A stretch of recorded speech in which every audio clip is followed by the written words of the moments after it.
It is a fairly cold morning, I must say, in some parts of Kampala and the surrounding suburbs. Otherwise, how are you doing? Hoping you're fine. It is a Monday. I don't know if you're at your work destination or not yet. And wherever you are and watching us, the only thing I can say is thank you so much for making us a TV of your choice. We are here from 6:30 and kindly make it a date with us every weekday. I'm Robert Chiraponyonyitono, in case you have just joined, and welcome to Good Morning Uganda Extra. Now, what we do here is I have a guest in studios and we discuss issues of national concern. Now, today we are focusing on the education sector because an educated nation definitely you see the strides it will make on its global position. And I mean not passing through school or education institutions, but school passing through you and being transformed into a fully packaged human being educated with the 21st century competences. Now, joining me to discuss how can schools revolutionize to promote thinking classes is an education consultant. He's been in the education sector for over a decade, and he's the director, Savannah Consultancy. His education, talk about education, and I can guarantee you Paul Bernard Ntalo will be the man to discuss that with you. Welcome and thank you so much for finding time. Thank you, moderator, and I'm delighted to be here in the studio this morning to discuss matters relating to education, especially in our country, Uganda. Well, I must say I like your attire. Thank you. You look very, very smart. Yeah, I'm pleased to hear that. And just, it has that touch. There's one Pan-African that I remember so much, and indeed many that had that kaunda, but this is a bit very modern. And really, I must look for one like that if it fits well on me. Yes, I had a friend who was telling me one time that you are dressing like a revolutionary, and I said, and the likes of Mariam Julius Nyerere, Kenneth Kaunda, yeah. And I think that's where I had the thing of Kaunda suit. I don't know. I was in there. So when I see that, well, I'm really into that. Now, to begin with, Paul, earlier on this show, we had a topic in our newsreel, which was the Ministry of Education coming up and saying they want to ensure that this habit of private schools beginning very early and then closing the time early comes to an end. And as a person in the line of education, just want to get your opinion. Yeah, I think that's a positive move. Maybe just to put it right, it's that they begin early and they end late, I think. They don't stop early if you're talking in terms of lessons. No, we are saying term. Yeah, ending the they term. begin the term very early. And then along, they send children back, but then come pick reports, you know, away from the Ministry of Education calendar. Yeah. Yes. I think most schools have created their own calendar, and the reason is that they want to rush into what the students are supposed to cover during the entire year. I was disappointed when I moved to quite a number of schools, and I come to understand that by the end of first term, the teachers tell you that we have covered the entire curriculum for the whole year. Then the rest of the time, they are revision, they are preparing students to answer questions and those kinds of things. It's really very disappointing. Now that means the child is packaged so much. Exactly. Exactly. In 2018, I had an opportunity to visit Finland, but I got interesting facts. One, in New Zealand, in fact, not in New Zealand, Finland, the school does not start before 9 a.m. in the morning, and it cannot go beyond 2:45. What? In the afternoon. What do they learn in that short period That is of time? it. And the other interesting fact is that children are not allowed to go to school before they reach the age of 7. And they are supposed to be in school for about 9 years. That is mandatory. But after 9 years, it's optional. But you will discover that Finland has one of the best education systems in the world. They begin at 9? Begin at 9. It cannot go beyond 2:45 in the afternoon. A child must start school at 7. At 7. Then mandatory time or the number of years, 9 years. So after 16 years, a child has an option either to go for vocational training or any other kind of education. But for us here in Uganda, 3 years, 2 years, a child is in school. I visited a friend of mine and I found something very disturbing. A child who is 2 years is in a kindergarten somewhere, but is taken for coaching, comes back at home at 6 in the evening. I don't know. Now that one is a very exhausted human being. Yeah, By the age of 15. In fact, there are serious They're problems in our education system. I have always said this. I went to visit a school, a cousin to my friend.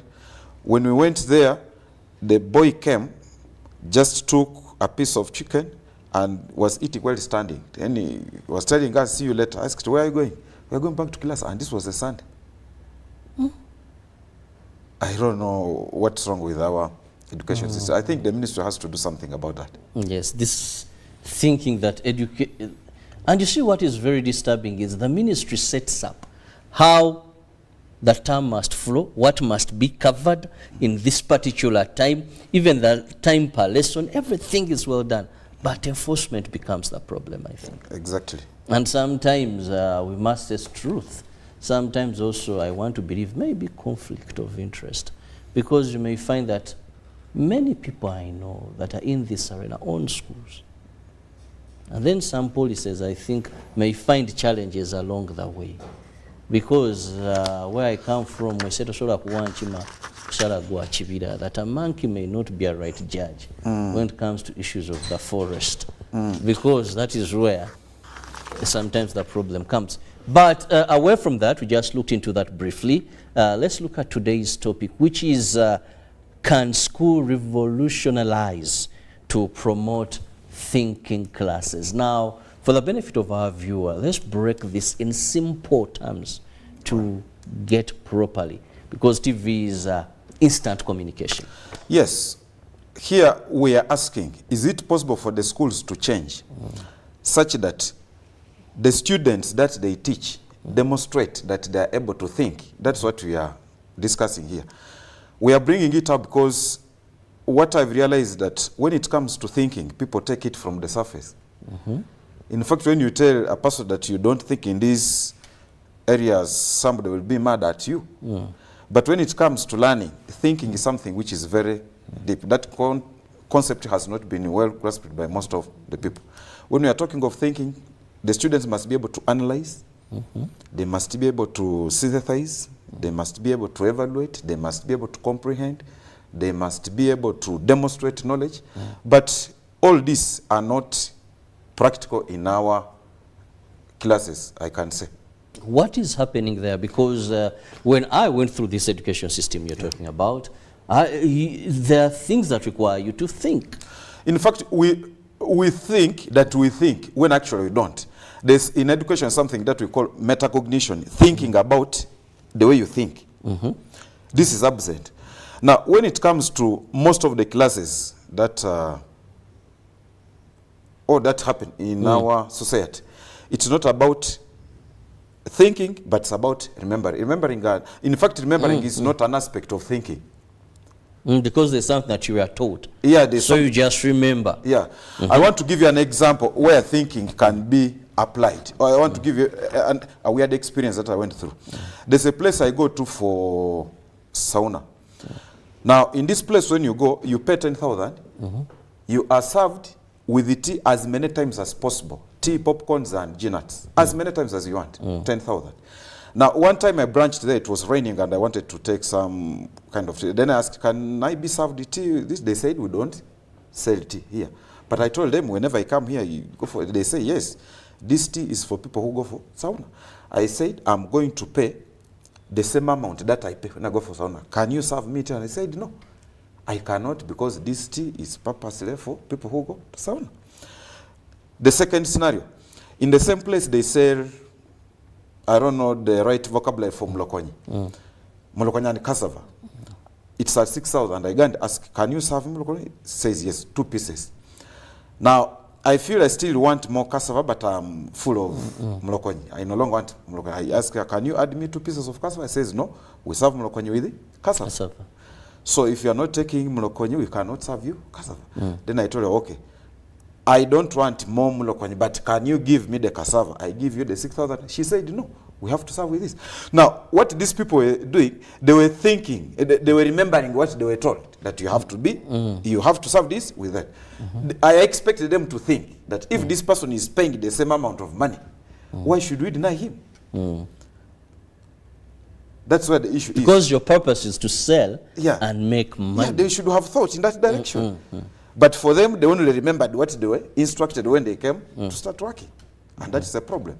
That's what happens even in our schools. I was telling you that our schools are not about promoting thinking, but they're about training students to cram the information they will need when they are answering the questions during the examinations.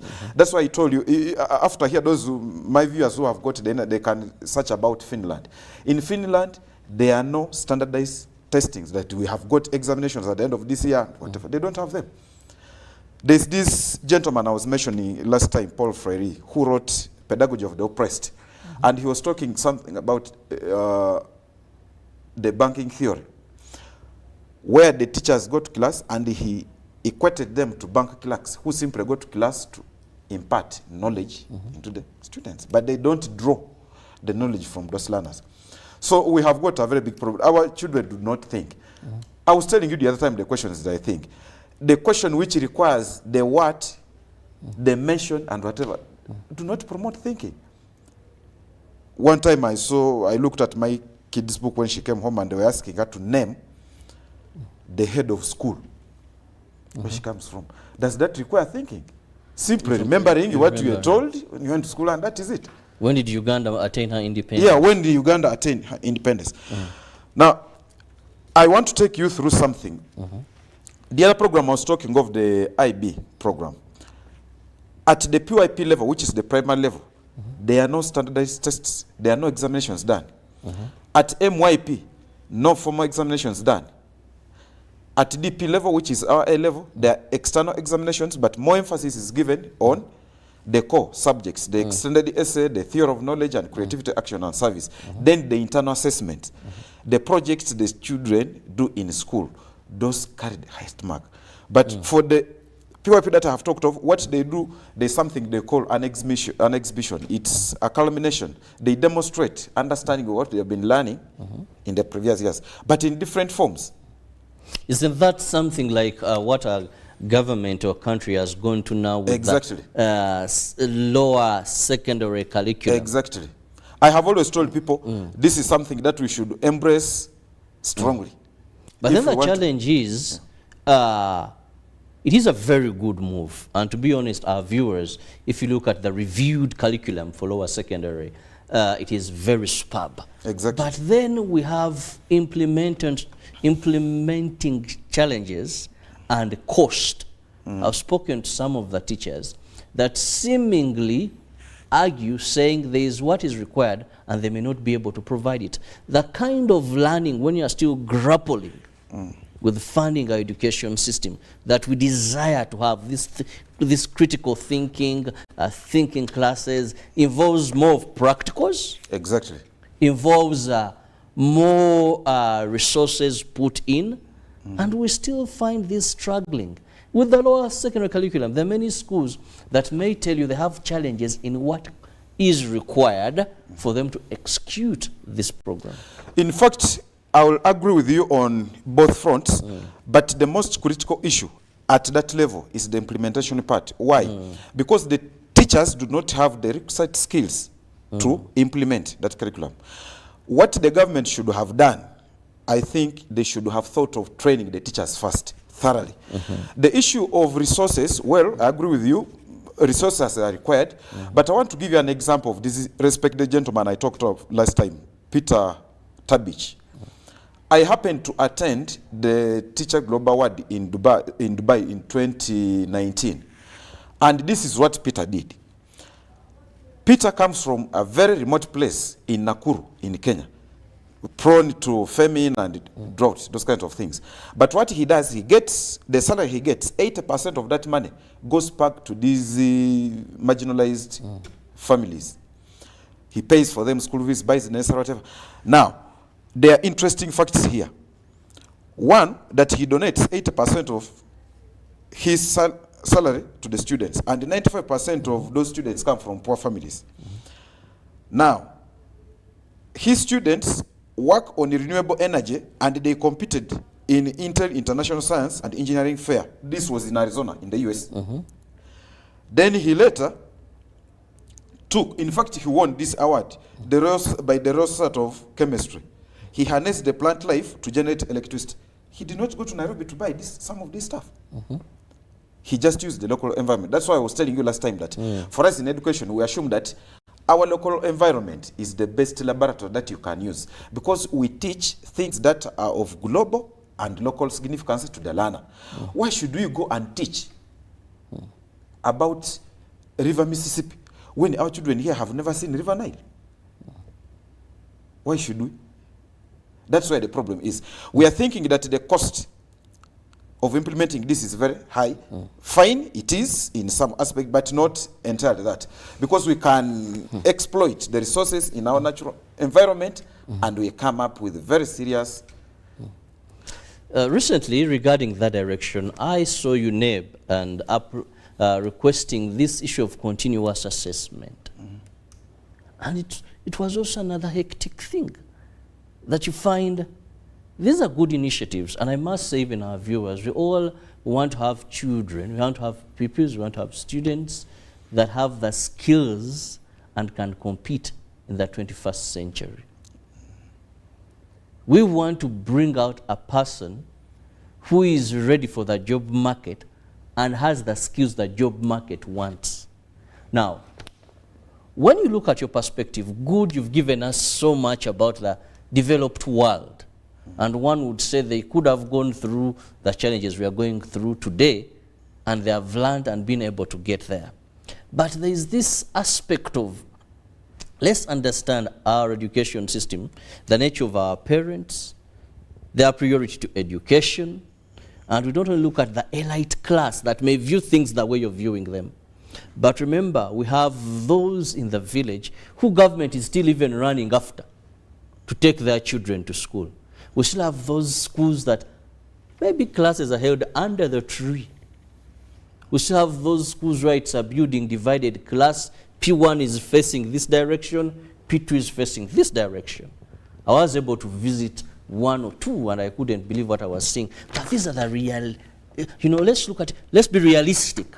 So in this situation, how do we move forward to this? Change of mindset. Change of mindset. The government has come up with very, very good plans. You are here. I've not been so much involved in them, but I've had people who have benefited from it. The recent one is the parish development model. People in my village have been given money. 1 million. They told them, go and buy chickens, if you want to go and buy a goat, go and whatever that you think. In fact, before receiving this money, they come up with plans. When they are going there to apply for that money, they come up with very good plans. But none of them has implemented that. Then the blame will be shifted to the government. If you can be given 1 million, okay, use this money, buy at least 2 piglets, fail to manage them for some time and say, I tried, but maybe maintaining was a... But in this case, you have not bothered to buy. Somebody goes to the market, buys fish and says, the president has thanked us this time. So this money goes on. How are we going to change our economic status if we cannot be serious with what we are doing? In fact, I am not part of the ecosystem where people, every time the government has done this, the government is doing a lot. In fact, the president, whenever I hear him, most of the things that he focuses on are how to empower somebody to move from where he is economically to the next level. But our people are adamant, I can tell you. We need change of mindset. There are people who still don't know that education has value. I've met several of them. And surprisingly, not only those who are destitute, but even those who are doing very well. I know of a gentleman who is considered one of the richest in the area, but I was told paying school fees for a child is a struggle. So I think people need to change and know where we are going and the value of education. Now, there is one thing that is becoming common, mindset change. Everyone talks about mindset change. How do we begin the journey of mindset change? Because now our talk, when we talk about the party of model, it's one of the pillars. When you are politicians, now experts like you, mindset change. Whose mind are we changing? How are we starting? Because it seems we have a problem. Our perspective of seeing things may not be right on various issues. So where do we begin this thing called mindset change? Everywhere, in schools, at home, in the studio here, in the streets, everywhere. There's something that... And how do we start? We're talking about education, ensuring that our children have the skills, our children can be critical thinkers. Yes. That's what our education system should be doing. Where do we start? The way we teach these critical thinking skills is the same way we should teach this mindset. You will forgive me for making reference to what I have gone through. There is something, when I was talking about the attributes of an profile the other time, there is something that we call open-mindedness. And this is something that we teach to the learners. We teach, observe, and assess it, the learners. How do you demonstrate that you are internationally minded or you are open-minded? In a class, in a class of 300, just as one stream, you have another stream of 200. You see, how are you going to assess these learners? That's where the problem is. That's where the problem is. Last time I was talking about these numbers in schools. I told you that the biggest class I've taught is that, but right now, for us here in Uganda, the challenge is that the classes are too big. Now, are our people willing to appreciate the fact that this population is too big for us? The answer is no. When you meet most of them, they say no. Uganda is still doing well in terms of population. We need to have more. Then you ask them, yes, we need to have more. So where are we heading? We have 200 students in class today. You want us to produce? I was reading some article the other time, and the projections by the World Bank revealed that by 2050, the population of Uganda will have reached about 70 million people. But where are we going? Now, 70 million people, how are you going to manage? Just research by Vaki Foundation shows that by 2030, countries in sub-Saharan Africa will need an extra 69 million teachers to be able to implement the universal primary education as well as universal secondary education. But something that shocked me was World Bank carried out the same research and they said, out of the number of teachers that we think we have, only 90% meet the minimum requirements for a teacher to go to class and teach. So you can see where we are. The teachers that we have, the qualifications are not there. So what are you talking about qualification? No. I mean, we have qualified teachers. No, we don't have qualified teachers. That's what we think. Because we think when you go, whoever has passed through college and they passed and is given a certificate is a qualified teacher. But what process has this teacher gone through? It's the same thing with our students here. They are getting distinctions and whatever, but when they reach somewhere, they cannot demonstrate. The other time I was challenging somebody, how possible can it be that a student who was the best in math in my district, and when you look at the paper, this person passed highly, has metric conversions, kilograms and whatever, but this person goes to, you send him to a butchery to buy meat, and the person who has never gone to school cheats him. How? They've messed with a weighing scale or something. Yeah, he is not able to demonstrate.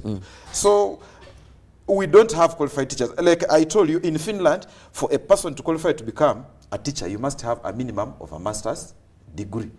That's a fact. For us here, we have got certificate holders who went to the college because they failed. They didn't have any other option. Then they ended up going to... And don't be surprised that some of these go to these colleges because when you have a relative will sneak you in even if you didn't qualify to go. The government is upping actually the qualifications for teachers. In fact, the government and has now it is delayed. a degree requirement. That should be the case. The government has even delayed. And we're in transit. I think they have a period of either 10 or 5 years to ensure that they phase out those that do not have these degrees. Yeah, but these ones who are going for the degrees, what process are they going through? It's not the question of attaining a degree. Yes. What process are you going through to attain that degree? That's what matters. For me, I'm not interested in the degree you get, but the process you go to. Does it qualify you to get that degree such that you go and stand before people's children and start teaching them? Well, Paul, this is quite interesting, but I have to go for a break. Allow me and go for this break shortly. We'll be back with Paul, still looking at how can we revolutionize our education system to promote thinking classes. We'll return.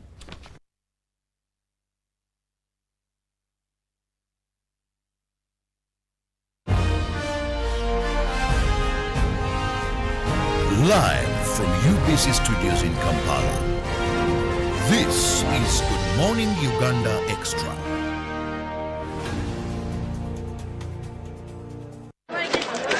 Junko. Yo. Wachiko. Check the shopping, man. What's your secret? Uganda wange. Haven't you heard of the parish development model PDM? Yes, I did, but I thought it was just a talk. No, Sebatia. It is real. I and a few friends together formed a circle, accessed money from the PDM, invested in a portrait project, and now things are moving.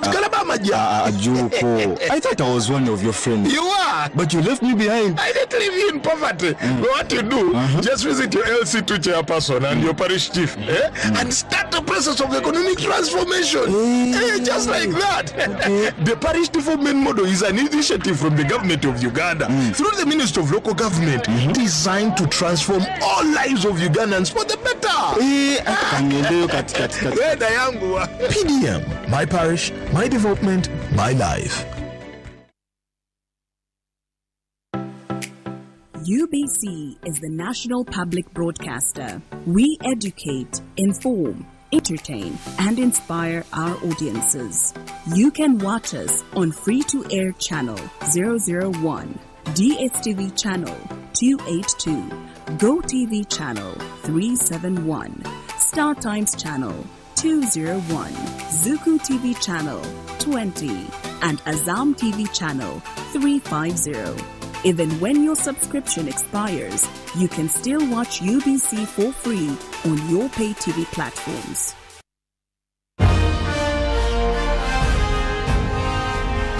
Live from UBC Studios in Kampala, this is Good Morning Uganda Extra.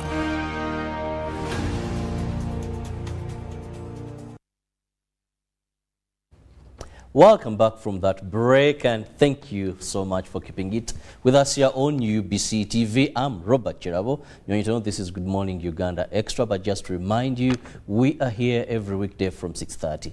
Now, we are looking at our education system. So much has been said, and so many improvements have been made.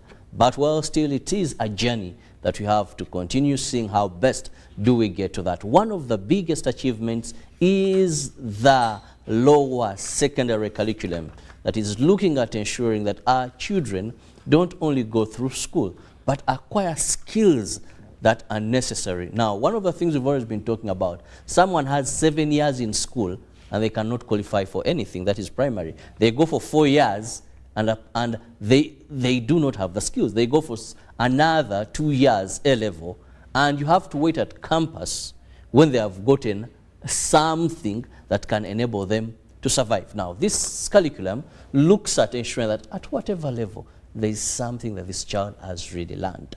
And it is what my guest here is looking and pushing for and saying, how do we have more of that right from primary or even pre-primary maybe, that we can have our children not only cram, think and find solutions to problems, because the education system should make someone a problem solver, a solution finder to the challenges that we have. Now, Paul, you said it's not about money as the biggest priority here. It is about using the surrounding around us. It's about having teachers that have been empowered with the skills. But one thing that comes out is we still have a challenge in the people that pass on education. You said a degree is a very good requirement and government should have moved there, but how have we packaged? Because you can only give what you have, you can't give what you don't have. So let's look at how we've prepared our teacher as a country. Well, in terms of preparation for the teachers, we still have a long way to go. We still have a long way to go. Like I was telling you, this teacher-centered method of teaching was criticized by this philosopher, John Dewey, over 100 years ago, that a teacher cannot go to class, stand in front of the students, and start talking to them. Over 100 years ago. Now, somebody was saying that this colonial education has killed us. There's something that I'm still working on to find the truth. Is it true that this kind of education we have is colonial? Because my father went to school during colonial times. He ended in, were they calling it grade 6 or something of that kind? He went to Nyondo PTC. He came out very competently and headed the school for so long. There are so many people who meet me and tell, your dad was my teacher. And they have been successful. Why is it that during colonial time, my father could stop at grade 6, goes to school and becomes competent? Somebody who has a degree cannot do that. Is it true that this education is colonial? I need to know when it started, but if they are really talking of colonial education, my father was an example.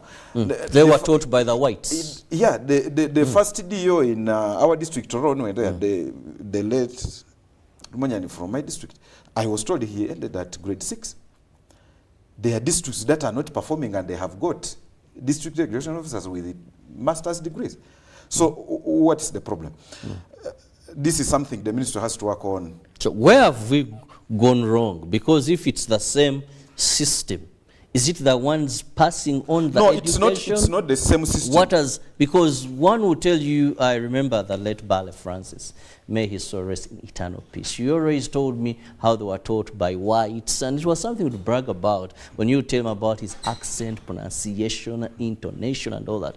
But, well, for us, we were taught by whites. Talked of sisters, I hear brothers, and bazungu, and it was, and I don't think the syllabus by then differed. Maybe, I don't know, I wasn't there. No, where the problem is, I read some article, I think a couple of weeks ago, and I came across something where they were talking of some schools in the US that also use the teacher-centered method of teaching.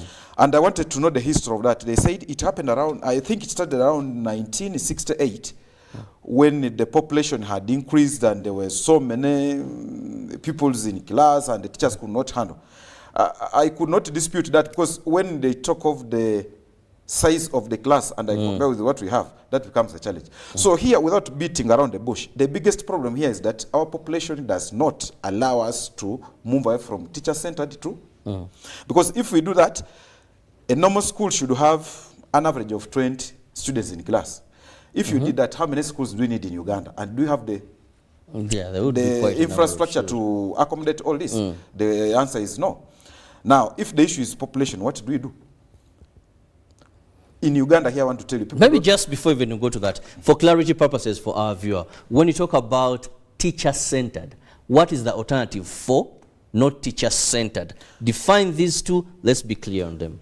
The alternative for teacher-centered is learner-centered, meaning that learning is in the hands of the student. The learners take ownership and they take responsibility for the teacher is simply there to facilitate the learning process. But learning happens entirely. So what you're having is the teacher comes with of course there's the syllabus and teaches children either mathematics, chemistry, and then when an exam comes, they have to remember what they were taught. Do you know how bad our education system is, that a teacher who taught chemistry 20 years ago still uses the same information he had, or if it's a geography teacher, a history teacher, that's what he uses. If it's a textbook, they have stuck to a single textbook. Last time I was condemning days of textbook, that one, it limits the learner thinking. Because students cannot, they are not able to weigh, they are not able to evaluate these sources and say maybe this is right, this is wrong.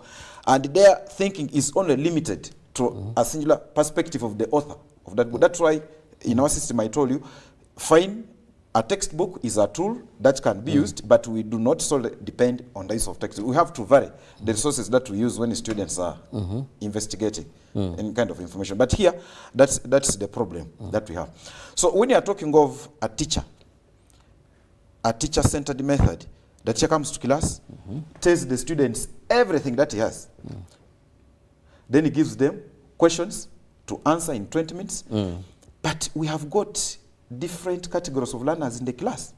When you are teaching the concept of addition of fractions, you have 100 students in class. Must you give them the same questions? Must you give them the same questions? Because here you are teaching the concept of addition of fractions, maybe with the different denominators. Why do you give the same? Because these students don't have the same level of understanding. Why don't you vary these questions? If we are using 1/2 plus 1/3 for the low achievers, then the high achievers you can use 9/120 plus this. Such that the high achievers are challenged at their level, even these low achievers are challenged at their level. But the problem here in Uganda is all learners are the same. We call it one size fits all. Because they all sit even the same exam. They sit at the end of the day. That's the problem. That's the problem.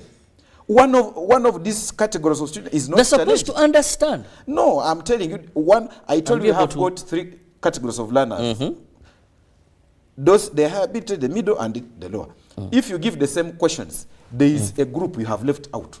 Because in learning, you need to challenge the learner thinking. So if you give questions that a lower achiever cannot attain, then that child is not going to benefit. There's something that we call the cognitive load theory. If you think of a situation where you go to a primary 1 class, then you take, I don't know if you have read any of the plays by Macbeth, if you have done literature. You present, or you take this chemical formula to primary 1, that you want them to interpret this. It doesn't work. Now, when you are giving these examinations, if you give examinations the lower achievers can do, then you have not challenged the high achievers. If you give questions the high achievers can do at their level, then the low achievers, you've not helped them. The questions must vary according to the learner's abilities. Paul, are you being real? Are you being realistic? Can this happen? It can. It can. I told you the IB program last time, they have the higher level and the standard level. A student who cannot work out the high level question will go for the standard level. And this is how we assess development of learners. Last time I was telling you something that if you bring 2 students here, one comes with 0, then the other one comes with 80. You teach them after 1 month, you give an assessment. The one who came with 80 has got 82. The one who came with 0 has got 25. If you are a realistic assessor, this child who has got 25 has outperformed the other who got 8 in terms of development. Because when you look at the percentage growth for both, this one who got 25 has a higher percentage growth than the other one who added 2 on 8. But for us here, we are always looking at the highest. What has this one achieved? What has this one got? I'm still referring to Finland. You go and read after here. For them, they don't have a list that this school has been the best. They don't have that. In Finland, that's not there. That this is the best school. That this is the best teacher. They don't have that. And teachers are not accountable. They say teachers are responsible. They are held responsible for something, not accountable. I'm just looking at this education system that you're pushing for. One, the truth is also accepted that if we are to move in this direction, there could be so many sacrifices, including how do we have a lesser population. But also you notice that even financially, how much would the government have to invest in such a system? We talk about assessing every child's competency. Let me cut you short, Mr. Moderator. I was reading a certain article and I was looking at the population of China. Why does China have such a big population? I was reading something about their then president Mao Zedong, who said, one, because China was faced with one of the most serious feminist situations in China, and said, we must produce people such that we provide enough labor in the agricultural sector to produce food, which was something very good. Then two, I think because of the wars they had after the Second World War and whatever, they said, we need a population that is going to protect our vast country, which is very positive. Now in Uganda here, we want to compete with China in terms of population. I was telling somebody, that's why I challenge our education system. I was talking with somebody, and this is an accountant at a district level somewhere. I was telling him that the population pressure on the land in Uganda is higher than that of China. He was saying, you know, China has over 1 billion people, Uganda has just 40. I told him, no, I'm talking of the pressure the population exerts on the land and resources we have. The population pressure in Uganda is higher than that of China. Fine, China has a bigger population, but the pressure exerted on the resources and whatever Uganda is higher. Now, you talked of the issue of resources. The issue of resources can be resolved. One, if we prioritize and say Uganda wants to see education move at a level, we shall do it. I was looking at different statistical data, and I realized that in UK, the third most important ministry is the Ministry of Education. In the US, it is the third. In China, it is the 6th. But science and technology is the third. So when you talk of science and technology, I would put it also under education. Now, when we go to money, you'll agree with me that our members of parliament are very vocal, and I appreciate that fact. I was looking at a clip that passed some time back, and there's a member of parliament who was saying, oh, this one, the president is doing these things, we are in a developed country, we cannot move this time of the year, we do such things, Uganda is just... Now, I got data that if you compare the GDP of Uganda and that of UK, UK is like 75 times more than that of Uganda. Uganda, yes. If you look at the salary of a member of parliament in Uganda, is about 35 million, if I'm right. A member of parliament in UK, they get annual pay. If you convert the pounds they get yearly, and you divide that amount of money by 12 months, you realize that a member of parliament in the UK gets about 32 million. But our members of parliament here, every day they're on stage. Oh, the president is doing this. And they are taking a lot of our money. But when the president has done this, oh, the president's budget this time was this amount of money. Why does he accept to take this? Why do these members of parliament So you're looking at cost of administration and the political expenses. Yeah, and I have no concern with that because I don't know much about it. But when these members of parliament tell us that what the government is spending on is not appropriate for our level of development, they should not move this side and they take all this amount of money. You cannot be paid in Uganda more than what a member of parliament in UK is paid. Then you come here, you go to the platform and they start shouting for us. No, I think it shouldn't be the case. Well, we must come to the end of this to leave room for the next show. But what are your final remarks? My final remarks, I encourage the government to keep investing in education because if you want to transform any society, education is number one. If you don't, it will not. But the issue of population, I think something has to be done. Something has to be. If nothing is done, Uganda is a landlocked country. We don't have so much that we export. You'll agree with me that any serious economy, the major sources of income are taxation and export.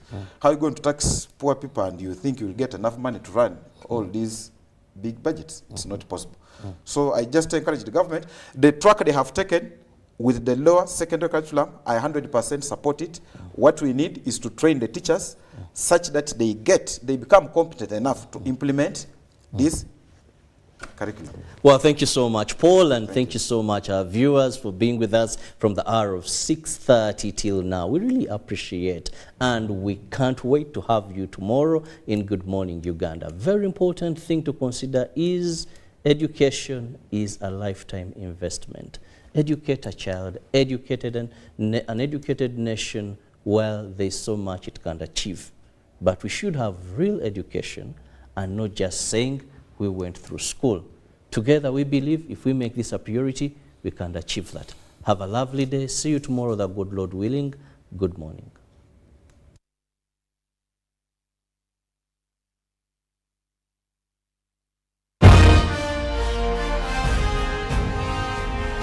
Live from UBC Studios in Kampala, this is Good Morning Uganda Extra.